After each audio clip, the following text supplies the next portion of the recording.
Life on Earth depends on a healthy ocean.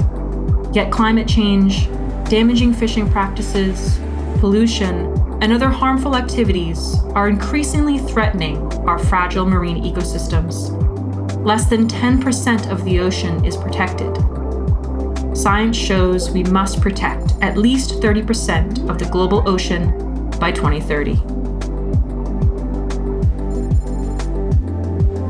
Conserving large ocean areas can help restore the ocean, promote climate resilience, enhance livelihoods, economies, and marine biodiversity.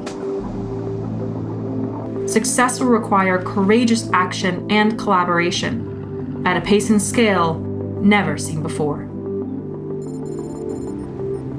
The Blue Nature Alliance is a global partnership collaborating with governments, scientists, communities, and Indigenous peoples to design solutions that secure a healthy ocean.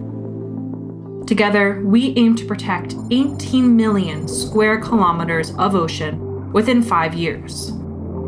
It's an ambitious goal, and the health of the ocean and life on Earth depends on it. Join us at BlueNatureAlliance.org.